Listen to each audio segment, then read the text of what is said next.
Magandang umaga mga kabayan. Welcome pong muli dito po sa Laguna Lakeshore Road Network Project or dito po sa Bukal, San Jose Bypass Road mga kabayan, na kung saan itong Bukal, San Jose Bypass Road mga kabayan ay idudugtong po ito doon sa Laguna Lakeshore Network Project, no? Itong Laguna Lakeshore Network Project mga kabayan ay nagsisimula sa mismong Lower Bicutan, Taguig, no? Hanggang Muntinlupa, San Pedro, Binyan, Santa Rosa, Cabuyao, mag-e-end ito dito. Ayan po mga kabayan, sa mismong Calamba, Laguna. Ito na po yung karugtong mga kabayan. Ipakita ko po sa inyo yung karugtong rito, no? Itong Bukal, San Jose Bypass Road at itong Laguna Lake Network Project mga kabayan. Ito ay napakalaking tulong dito mga kabayan sa mismong probinsya ng Laguna, lalo na po dito sa mismong Pansol, papuntang Santa Cruz, papuntang Bae, no? Ito po yung pahayag ni Gob Ramil Hernandez mga kabayan. Yes. Hindi po bypass. Ayun po ay bahagi ng Laguna Lake Road Network. Okay, ilang kilometers po ito? 18 kilometers po, 18 kilometers po mula Calamba going to Bae. Ano po, magkakaroon po siya ng co-connect po siya sa phase 1 ng Laguna Lake Road Network na from Taguig going Calamba. Then from national government mag-implement po noon. Then from Calamba to Los Baños to Bae ang mag-i-implement naman provincial government. Kita niyo mga kabayan, ang pahayag ni Gobernador Ramil Hernandez. At yan po mga bayan sa harapan. Ayan po. Nakaabang na po yung connection doon sa Laguna Lake Shore. Yan po mga kabayan, yan ang tinambakan dyan papunta na doon sa mismong Laguna de Bay. Yan na po yung i-connecta doon sa Laguna Lake Shore Project, no? At yung bypass road, itong Bukal, San Jose Bypass Road, yan po mga kabayan, yung pakaliwa. Yung diretso na napakalapad na tinambakan na yan, yan na yung konektado sa mismong Laguna Lakeshore Project. Klaro po na mula doon sa mismong Lower Bicutan, Taguig, paikot na po yan hanggang doon sa Bae, papuntang Rizal, pabalik doon sa mismong Bicutan mga kabayan. Ganun po. At ngayon ay paspasan na rin po ang paggawa dito mga kabayan. Iba rin po yung gumagawa doon sa Bae mga kabayan, no? Pupuntahan din natin po yon para maipakita ko po sa inyo mga kabayan yung progress rito sa Laguna Lakeshore Project na paspasan na po ang gawa mga kabayan. Ayan po yung mga heavy equipment sa baba natin. Masisilayan natin yung mga heavy equipment dyan na nagtatambak na rin po ng mga graba, lupa. Inuuna nila yung mga exit dahil dito po dadaan mga bayan pag full force na po ang construction dyan. Dyan na po sila magtambak sa mismong Laguna de Bay sa alignment ng Laguna Lakeshore Project ay yun po ay mayroon na silang mga exit, no? Diyan na po idadaan yung mga dump truck na magtatambak, magdala ng mga materialis, ganun po yan. So dito tayo, ipakita ko po sa inyo yung view rito mga bayan at karugtong nitong Bukal,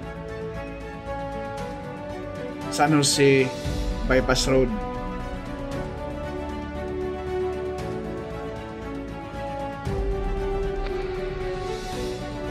Tagos po doon sa bahay ni Igat Jose Rizal. Ayan po yung tulay na yan mga bayan. Yan po mga kabayan, yan po yung karugtong. Yan na po yung tinambakan na rin po yan sa likod ng tulay na yan. Papunta na doon sa mismong San Jose na may simento na rin po, mahaba na at napakaganda yung view dito mga bayan. Umaga at hapon, napakasarap mag-jogging, no? Lakas ng katawan mga bayan. At ito po yung view rito sa probinsya ng Calamba at Los Baños. At napakalaking good news dahil yung PNR, NSCR South mga bayan, may mga upload po tayo. Pwede rin po ninyong bisitahin sa ating YouTube channel. Paspasan na po ang gawa. ito na po yun mga bayan, yung karugtong dyan sa crossing, no?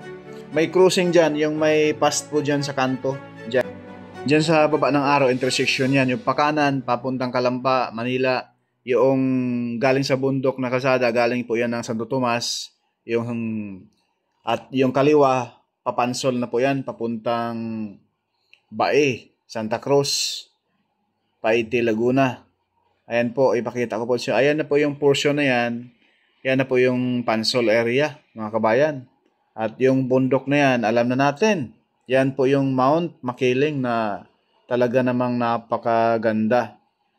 At yan po, nagsulputan na po rito mga kabayan. Yung mga simento na yan, masisilayan niyo yung mapatag na walang nakatayo dyan na bahay. Isang subdivision po yan. Ito na po yung alignment para rito. Baybayan niya itong palibot nitong Laguna de Bay. Diyan po itatambak yung diyan po sila magtambak sa alignment nitong Laguna Lakeshore Network Project, no? Ayan. So, dito mga bayan, ipakita ko po sa inyo. Lumipat tayo rito sa binidyohan din kanina na tulay. Ito na po yun.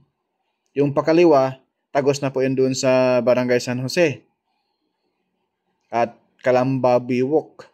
Ayan. So dito malaki ang trabaho rito sa baba na ito dahil tatambakan pa ito mga kabayan para mahabol itong alignment nitong tulay na ito. Ayan ang tulay mga kabayan Yan. Yang tulay na yan, hahabulin yan. Pati sa kabilang side. Ito po yung nakita natin, doon tayo sa kabilang side ng mga kababayan, doon sa may intersection ng Bukal at Pansol.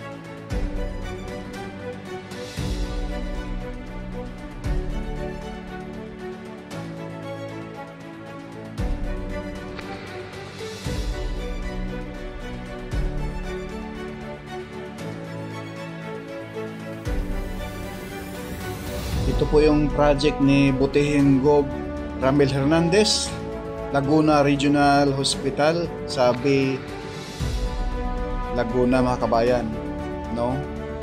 At yun po ay napakalaking good news dahil hindi na po dadayo yung mga taga Laguna papunta ng Batangas, pinagpasapasahan na, no?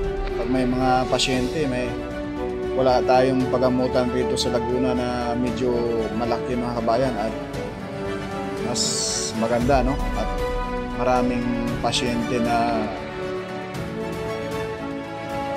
makinabang yan once na matapos. Yun po ay 5 years, no? Ang construction, pero phase 1, phase 2, phase 3, ganun po yun mga kabayan. Pero pag tapos na, yung ibang department sa hospital, bubuksan na raw yan ni Gob Hernandez. At sa kanyang may bahay na si Ma'am Roth, no? Hernandez. Ayan po mga bayan, ay talagang napakalaking tulong nitong mga bypass road, mga itong Laguna Lakeshore project dahil napaka sakit sa ulo yung Pansol papunta doon sa Los Baños mga bayan, papunta rito sa Calamba. Ngayon po ay paspasan naman po ang gawa. Napakalaking tulong po ito. Sana ay itudo na, no? At sana po ay mapagmasid ang ating national government sa mga project sa ating mga kalsada, no? Dahil minsan mga kabayan, kahit napakakinis yung daan, sinisira At mayroon namang mga lubak-lubak na daan, hindi inaayos.